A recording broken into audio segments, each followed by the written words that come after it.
इसमें लिखेंगे किसी अणु में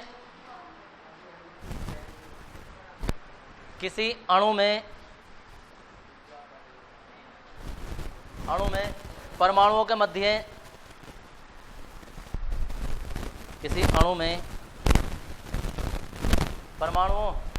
के मध्य साझे के इलेक्ट्रॉनों को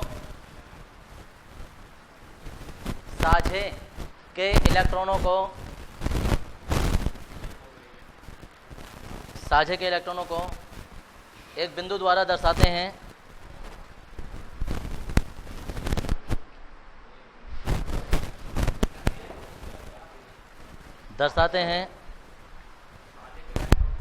साझे के इलेक्ट्रॉनों को एक बिंदु द्वारा दर्शाते हैं जिसे इलेक्ट्रॉनिक बिंदु सूत्र कहते हैं।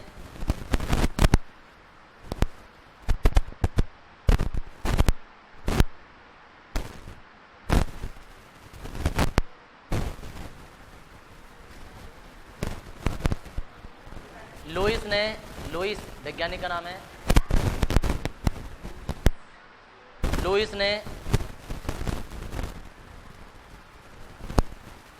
लुईस ने इन बिंदुओं द्वारा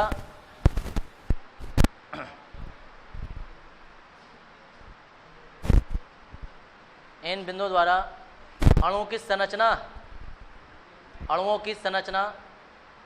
लुईस ने इन बिंदुओं द्वारा अणुओं की संरचना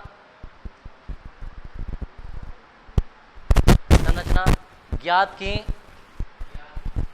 की जिसे लुईस संरचना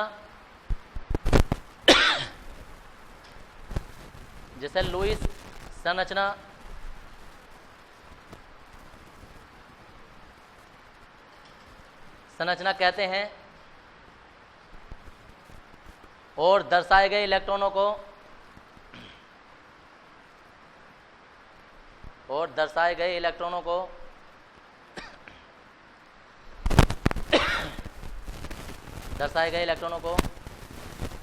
लुईस बिंदु कहते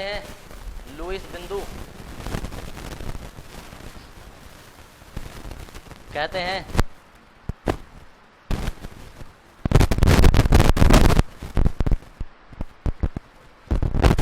भाई जी आज देखो तुम्हारे पास संरचनाएं आ रही हैं। ये लगभग 30-35 संरचनाएं करोगे तुम, जैसे तुमने हाई स्कूल में की होंगी, थोड़ी की होंगी वो। तो वो संरचनाएं सुन लो पहले। अब हाइड्रोजन के अतिरिक्त, समझ गए, हाइड्रोजन के अतिरिक्त बाकी जितने भी तत्व है ना, वो चाहे जैसा भी साझा करें, लेकिन वो अपनी अंतिम कक्षा में 8 इलेक्ट्रॉन पूरे करेंगे। ठीक है जी। हाइड्रोजन के अतिरिक्त अन्य सभी तत्व जो हैं वो अपनी अंतिम कक्षा में 8 इलेक्ट्रॉन पूरे करते हैं, जिससे उनकी संरचना स्थायी हो जाती है। जैसे भी करेंगे वो 8 इलेक्ट्रॉन पूरे करेंगे। अब एक बात याद रखना, देखो हम बना रहे हैं सहसंयोजक बंध।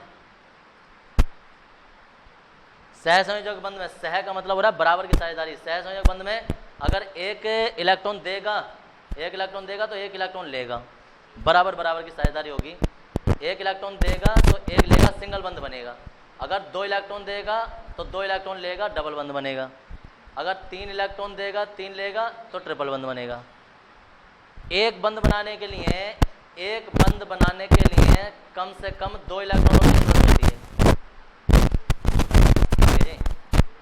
2 इलेक्ट्रॉनों की जरूरत होती है।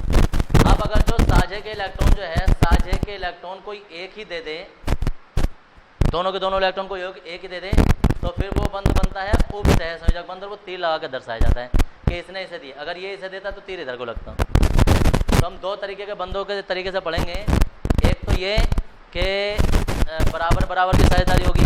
एक देगा तो एक लेगा, 2 देगा तो 2 लेगा, अगर 3 देगा तो 3 लेगा।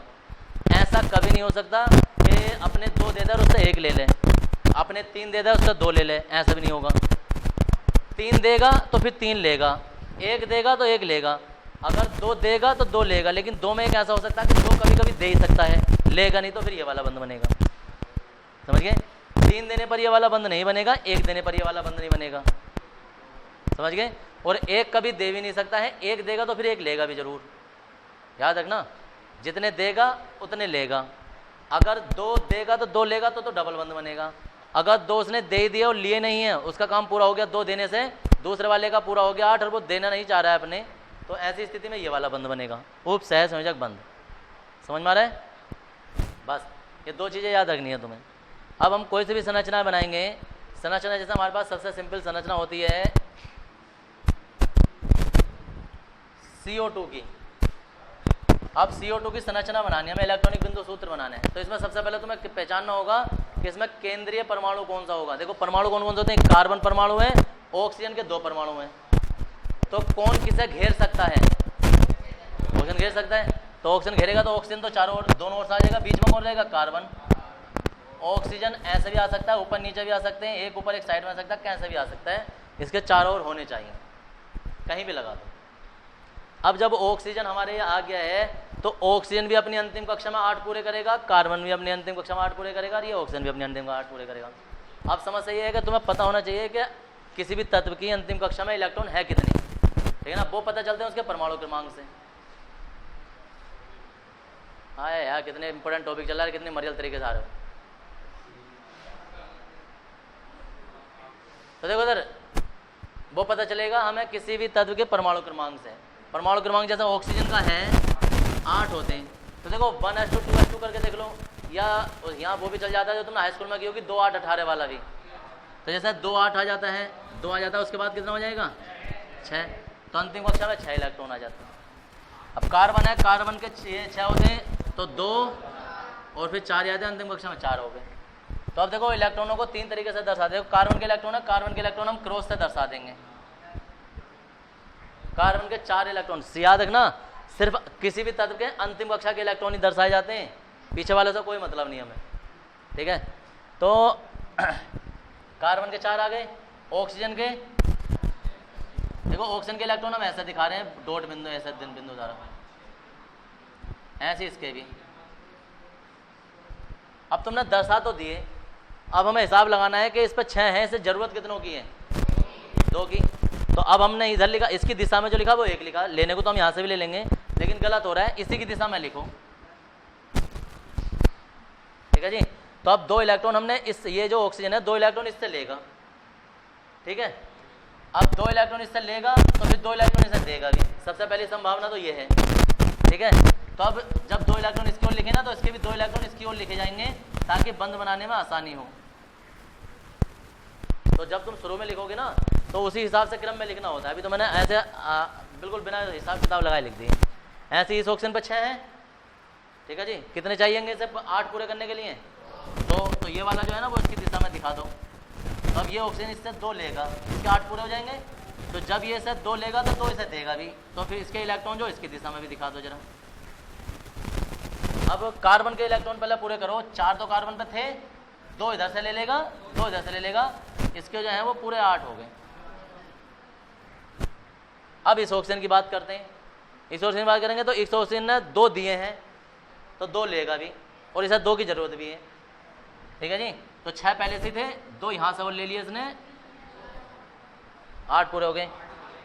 ऐसे देखो इसने ऑक्सीजन ने 2 अपने दिए हैं, तो कार्बन के 2 लेगा भी,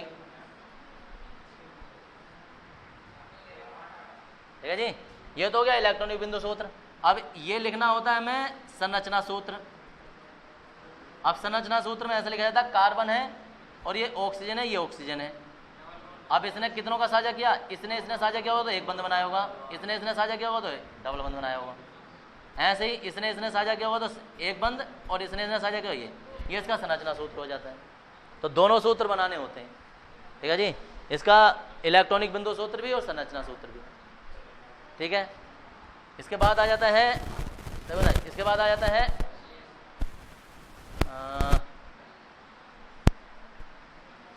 चलो देखो CH4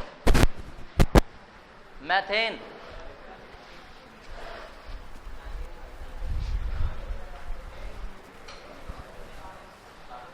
देखो मैथेन, अब कार्बन के देखो, कार्बन है, एक हाइड्रोजन इधर आ जाएगा, एक इधर, एक इधर, एक इधर, ठीक है जी? कार्बन को हाइड्रोजन ही कह सकते हैं। 4 हाइड्रोजन को अकेला कार्बन तो घेर नहीं सकता है, तो बीच में जो वो कार्बन आएगा, वो किसी भी यौगिक को तुम्हें देखने से पता चल जाएगा कि कौन घिरेगा, कौन बाहर रहेगा, कौन अंदर रहेगा। कार्बन की अंतिम कक्षा में 4 इलेक्ट्रॉन होते हैं, एक इधर ले लो, एक इधर, एक इधर, एक इधर। जरूरत कितने की है कार्बन को? 4 की। तो एक इससे ले लेगा, एक इससे ले लेगा, एक इससे और एक इससे, और ये बन गया तुम्हारा अष्टक पूर्ण हो गया। हो गया जी। हाइड्रोजन जो है सिर्फ 2 इलेक्ट्रॉनों पे खुश हो जाता है, 2 इलेक्ट्रॉनों पे इसकी स्थायी संरचना हो जाती है। ठीक है जी। तो एक दिया है तो एक ले भी लेगा, ये अपवाद होता है इसका। एक दिया है तो एक ले लेगा ये। ऐसे ही इस वाले हाइड्रोजन ने एक दिया है तो एक कार्बन का ले भी लेगा, एक दिया है तो एक ले लेगा। संरचना कैसे आ जाएगी? एक तो यहां से जुड़ा है, एक यहां से। समझ में आ रहा है क्या हो रहा है? इसके बाद अगला फॉर्मूला आ जाता है तुम्हारे पास CCl4, कार्बन टेट्रा क्लोराइड होता है ये। कभी आगे पता चलेगा इसका नाम जब आज यूपीएससी पढ़ेंगे। तो फिलहाल देखो कार्बन ये है, क्लोरीन ये है, क्लोरीन ये है, चारों दिशाओं में क्लोरीन लगा देंगे हम। अब हमें ये देखना है कि क्लोरीन की अंतिम कक्षा में कितने इलेक्ट्रॉन होते हैं। तो क्लोरीन का परमाणु क्रमांक 17 होता है। 2, 8, 10 हो गए। अंतिम कक्षा में 7 इलेक्ट्रॉन हो गए। जब 7 हो गए तो क्लोरीन की अंतिम कक्षा में जो है वो 7 हैं। 1, 2, 3, 4, 5, 6। अब इसे एक की जरूरत है तो एक इधर को दिखा दो, क्योंकि इधर से ले लेगा और कोई तो हिसाब है नहीं इसका। 7। अब ऐसे कार्बन के तो देखो ऐसे हो गए, सही से समझ लेना, खुद ही साफ साफ दिखेगा। देखो अब इस क्लोरीन के 7 थे, एक यहाँ से ले लेगा, इसका 8 पूरे हो गए।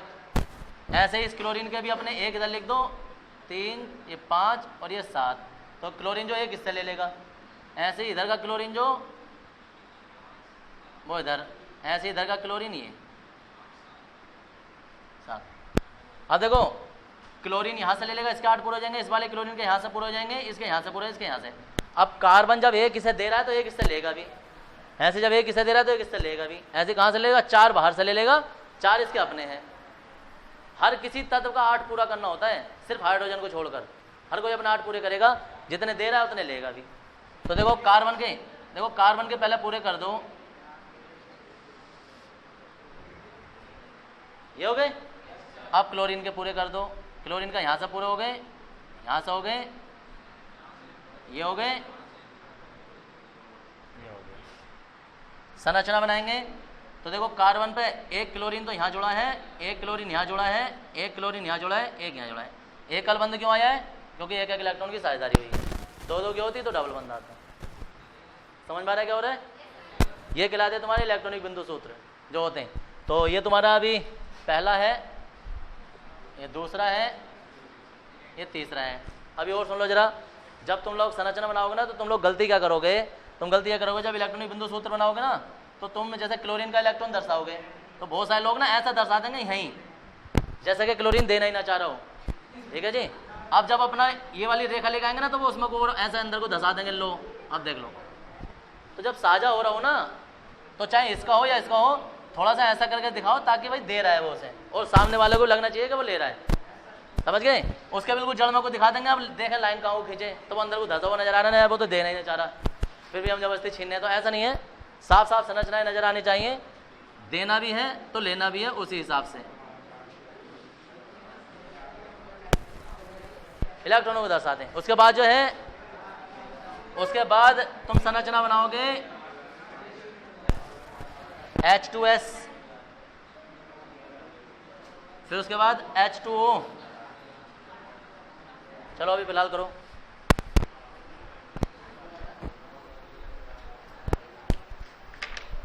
आज कोई एब्सेंट तो नहीं है?